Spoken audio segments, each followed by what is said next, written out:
Hi everyone and welcome back to Leah Binges because my name is Leah and I like to binge watch a lot of movies and TV shows. Today I want to talk about that newer show Wild Cards on the CW.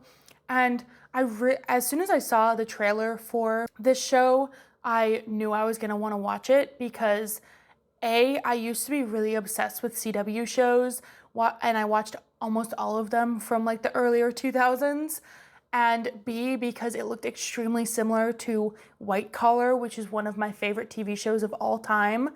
And also C, it is kind of one of my favorite genres, which is like cop with interesting partner / consultant, or like a cop show with some kind of twist, like White Collar, Lucifer, Psych, Castle, Hannibal, Dexter, and even like vigilante shows like Arrow. So I knew I was immediately gonna watch it because I knew it was gonna be my cup of tea. And the verdict is I really, really wanted to like it, and I did expect to like it.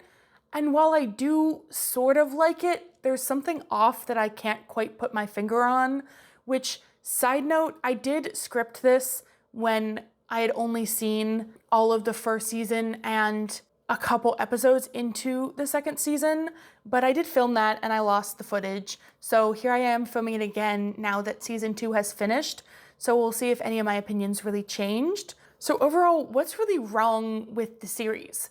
Nothing's really wrong, but I can't really put my finger on what's off. Like if it's the scripting, the casting, the acting, the production value. It might just be the way that the CW films and produces shows now, because it's not the first CW show in recent years that I've had issues with. So we'll see. But like, it might be the show, it might just be the CW. I might just have to learn to let the CW go.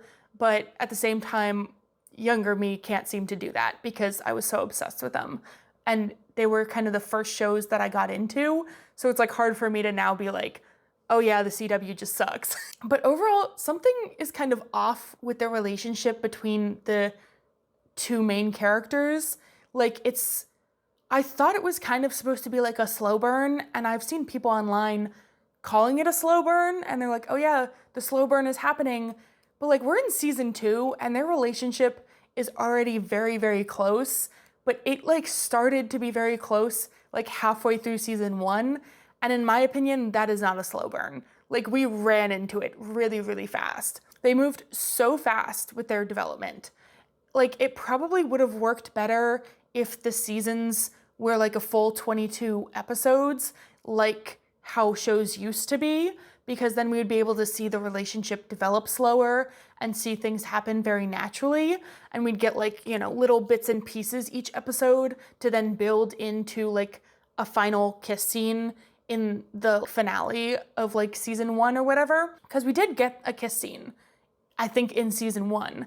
And I'm like, why, like already? Like we're only in season 1, and season 1 itself was only 10 episodes. Like why are we speed running the relationship? I don't know. I also kind of tend to enjoy these types of shows when the cops are like a stone cold rule follower type, and then they have like a partner who's like the rule breaker and they have to learn to like break the rules. But Ellis, who's the main cop in this show, was like kind of already a rule breaker. Like he was already looking for a way back into being a full cop because he was on water cop assignment. So like it was kind of missing that juxtaposition between the two characters to begin with. So it was missing that development between the two characters. It's hard for Max to kind of pull Ellis into the crime world if Ellis already wasn't that strict rule follower to begin with. So that was something that kind of threw me off. It also is kind of missing those relationships and development of the surrounding characters. Obviously, Max and Ellis are not the only people in the show. We have Simmons and Yates, who are other cop partners within the same precinct.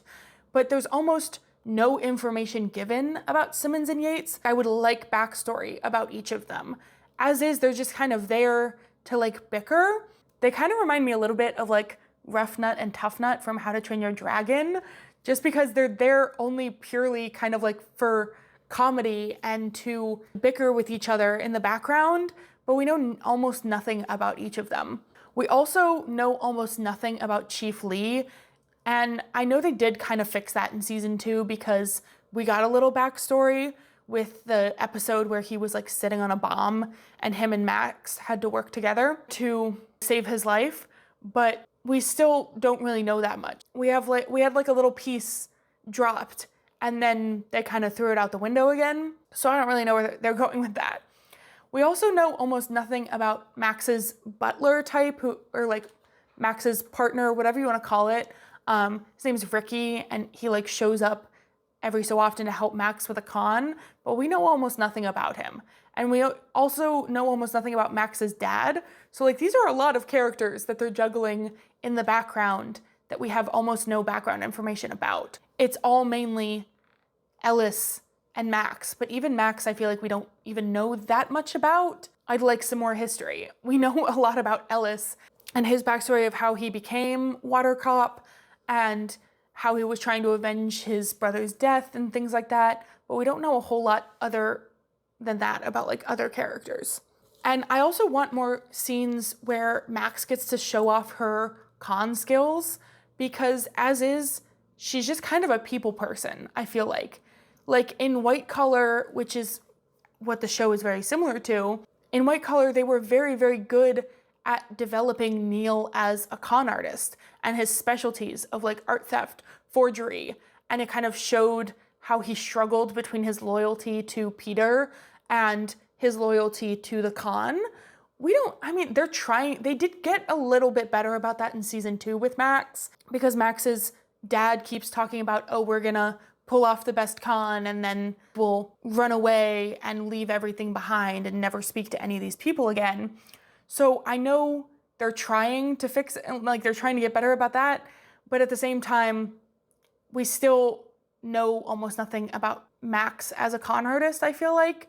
Like I want to be able to see her be a con more often than she currently is being able to show that off. We did finally kind of get to see her show off her con skills in the finale of season 1, but that's like the only really standout episode for me of her getting to use her skills. We did see it in the first episode. That's how she was introduced, was as being a con, but at the same time, at the end of the first episode, they also revealed it was like for very pure intentions, because she was like saving the maid and helping her get her passport back because she was like being held hostage. So it forced Max to start as a righteous person. So there's like no real development for her. Like, yes, in season 2, we're kind of seeing her struggle between wanting to like run off with her dad into the sunset, but also being kind of loyal to Ellis now, which I appreciate, but at the same time, it doesn't change the fact that like we can't get much Max character development, because that's kind of been her attitude since the very first episode. Like she used her con skills for like good, whereas Neil Caffrey in White Collar, he was not using his con skills for good. His con skills were purely because he enjoyed the con and he enjoyed money and things like that. So it just kind of falls short to me. In the same vein of the lack of information that I feel like we get, I would like to see more flashbacks to show what Ellis's life was like before Max came into it. Like I'd like a flashback episode where we get to see his brother and see his relationship with his brother, because his whole motive is that he wants to solve his brother's murder. But then we don't really know that much about his brother. Like I feel like we know a lot because they keep telling us, but I'd like them to show us. Like they could easily have more flashbacks to show their dynamic beforehand. The one episode where they did do a very good job of like developing the characters was the hostage episode, because that was like the best episode of the series so far, in my opinion, because it showed off both their investigation and detective skills and how they can navigate situations with their own skill sets, but then it also revealed how much they care for each other. This was at like the beginning of season 2, I think, that they had this episode, and that was like really good. But then everything else after that, I feel like kind of fell short. Like overall, I just feel like I currently have like no emotional connection to the characters and their relationships, which is a problem. Like I know I keep connecting it to White Collar, and I know they're very different. They're not very different shows. I know they're different shows, different writers, different actors and things like that. But from episode 1 of White Collar, I cared what happened to these characters. Like, I was rooting for Neil, I was rooting for Peter, even rooting for Mozzie. Like, even though Mozzie was a criminal, I was rooting for him. And I feel like Wild Cards is really missing that because of the fact that they're not giving their audience enough information to have a connection with those characters. Max and her dad and Ricky could run off after pulling off that con, and I, as an audience member, would not care one bit. I would not care, which is a problem. I know I'm repeating myself, but I guess I'm just really disappointed because of how much I did want to like the show, and things just fell so flat. Again, I said this at the beginning, but this could just be the way that the CW is shooting shows now. There was like an article that I overheard, like Friendly Neighborhood Space Ninja, shout out him on YouTube. I overheard him talking about that like some producers are writing shows purely for people to have on as background noise, because that's the way a lot of people watch TV now. But at the same time, you're missing so much. Like, I'm the same way. I do watch a lot of TV in the background, which is how I'm able to watch a lot of TV, honestly, is because I can get things done and have it on in the background and yet still absorb a lot that's happening. But like, it's just missing so much, I feel like. Overall, like, I'm still having fun with the show. Obviously, I wouldn't be continuing with the show if I wasn't still having a fun time. Like, if it was totally miserable for me to check into the show every single week, I would definitely be dropping it. So it's like not that bad, but at the same time, I guess I'm just annoyed because it could be so much better and could have so much more going for it if they would just have better writing. Not to mention, I didn't even talk about this yet, but not to mention the fact that I feel like Max and Ellis have no chemistry. Like, I don't feel it. There'll be like a very good, like, tense scene, and I'm just sitting there like, okay, where's the chemistry? Which I feel bad, like, complaining about the show so much.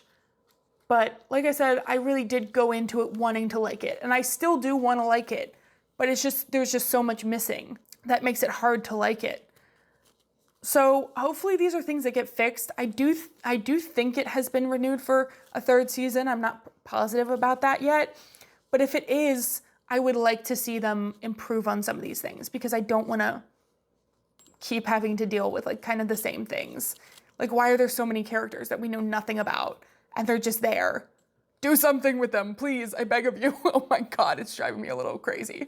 Overall though, it's a fun show. I know I spent so much of this episode complaining, and that's because, like I said, I'm repeating myself so much again, but that's because I wanted to like the show, and the show could be good because it's so similar to other shows that are so popular, but they're just not doing it right. Anyway, we'll see how it goes in season 3, if there is a season 3. I also know this video is gonna be a lot shorter than a lot of the other videos that I've posted. Mainly just because I didn't really have a whole lot to say. Again, because of their issue with not being able to write characters properly. I'm gonna let it go now. I'm gonna let it go. I just didn't have that much to say. I did want to address it because it's a show that I have seen and wanted to talk about, but there wasn't a whole lot to note on because it's just kind of the same thing over and over again. I'm gonna stop complaining now, I promise. I'm losing my mind. I'm slowly losing my mind. Anyway, if you have seen Wild Cards and you really love it, or you didn't really like it at all, feel free to leave a comment down below to let me know your opinions about it. If you enjoyed my little rant here, go ahead and give this video a like. Please feel free to check out any of my other videos if you like this style of content, or if you enjoyed any of my opinions. Also, please subscribe to my channel if you did enjoy this content or any of my other videos that I have posted. I'm trying really hard to get a lot of content out there. I hope you all have a very good day. Please let me know in the comments down below if there is a TV show or movie that you really, really like and you would like me to watch and give my opinion on, I will add it to my absurdly long list of TV shows and movies to watch, and maybe I'll get to it at some point. Maybe I won't. We'll see. Have a good day. Thank you so much for watching. Bye.